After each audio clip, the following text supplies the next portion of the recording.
Welcome to my channel. This is Dr. Emmanuel. If you're new to this channel, I hope you get to enjoy it. Usually we just do very quick brisk revision on some important topics. I'll enjoin you to please like my video and subscribe so you can get access to subsequent videos. So here I just want to mention the fetal circulation, some very important structures in the fetal circulation which aren't present or which aren't functional in the extrauterine life when the baby has been born. So these structures or these shunts or these pathways are important for the survival of a baby inside the womb. So when the baby is intrauterine or in utero, there are certain connections within the vasculature that help to ensure that life continues in the womb. Okay, and then some of those structures become blocked or obliterated shortly after the child is born. So let's look at some of those structures. I think I've just tried to highlight some of them within this busy image. So this image is taken from the Atlas of Human Anatomy by Frank Netters. So let's start with this. We've got the ductus arteriosus. So the ductus arteriosus is a connection between the main pulmonary artery, or sometimes between the left pulmonary artery and the arch of the aorta. So this is a connection that persists during intrauterine life, and usually shortly after the child is born, after the first breath, this ductus arteriosus undergoes a physiological closure, and then eventually there is fibrosis, which is called the anatomical closure. So the ductus arteriosus, which connects the arch of the aorta to the left pulmonary artery, or sometimes we said to connect the arch of aorta to the pulmonary trunk or the pulmonary artery, gets obliterated to give you the ligamentum arteriosum. So if you look at here, it's written the obliterated ductus arteriosus. So that's the ductus arteriosus, and then it becomes the ligamentum arteriosus. Okay. Another important shunt or pathway is the foramen ovale. Okay. So the foramen ovale is a pathway that connects the right and left atria in the intrauterine life, and when the child is born, shortly afterwards it gets sealed and it gives you the fossa ovalis. Okay, so the fossa ovalis, obliterated foramen ovale.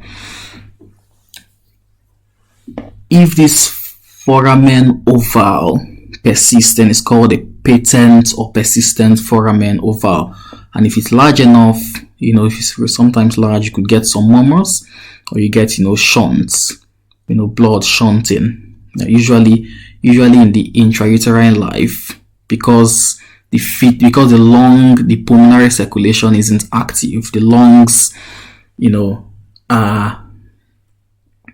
are collapsed, in utero. The pressure within the right side of the heart is usually higher than the pressure within the left side of the heart.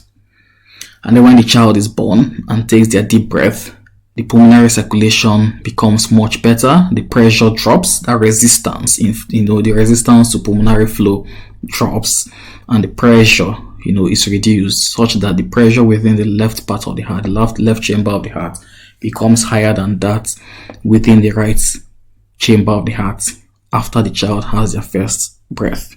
So that happens physiologically, and then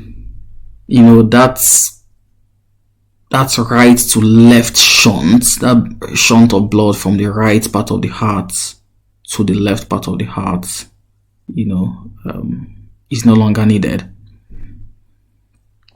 And the foramen ovale should be obliterated.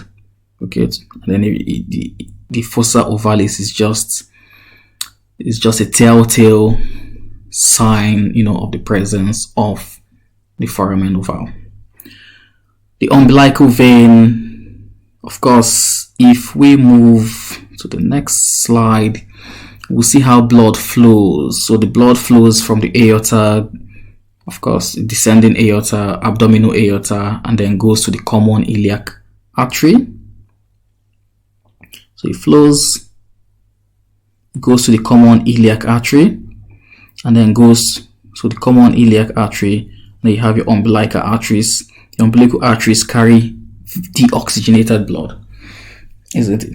Carries deoxygenated blood, goes to the placenta, because the lungs are not the organs of oxygenation in the baby. The placenta is the organ of oxygenation.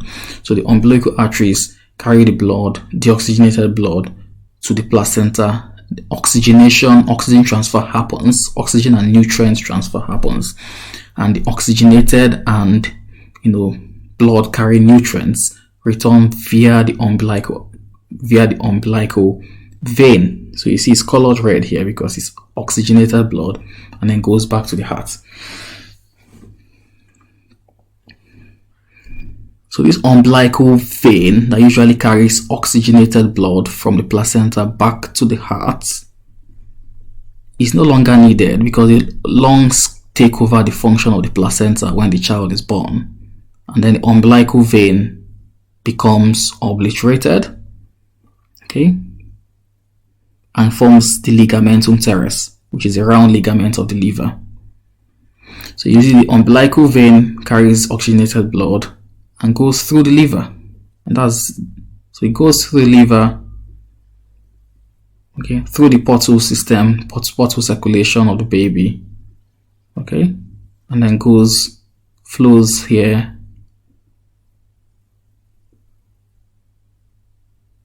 okay, and then goes through the hepatic vein to the inferior vena cava of the baby, and then back to the right atrium. Looking at this image, we can see that the ligamentum teres is the obliterated umbilical vein. So the placenta is no longer there when the child is born. The placenta is not there. The placental circulation, the umbilical circulation is no longer needed. The lungs have now taken over the function of oxygenation in this child who has been born.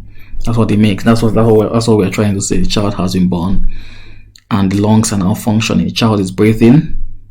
The lungs are now the organs of oxygenation, no longer the placenta. So everything that is no longer needed gets obliterated. That makes sense.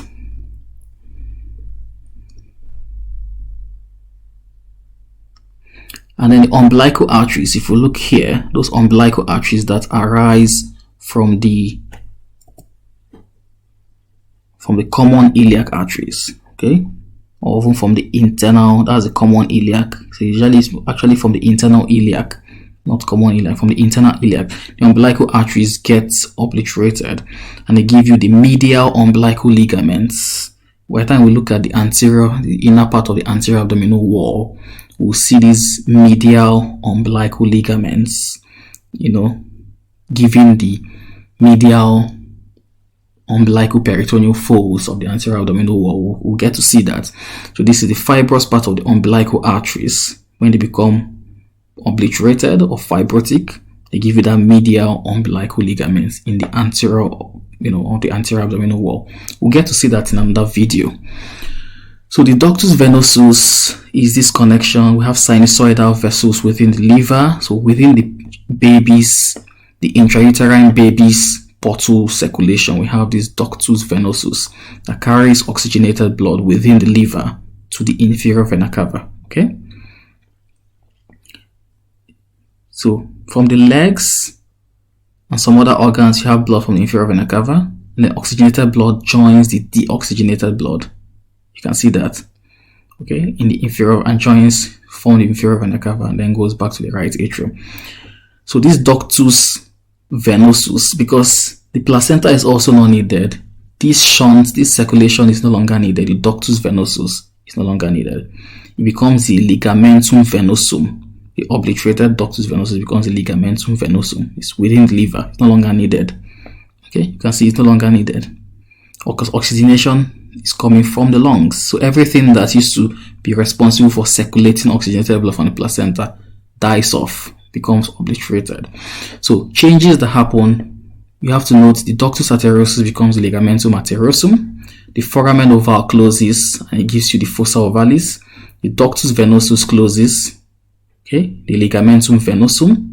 So venosus, venosum, arteriosus, arteriosum. You see the match?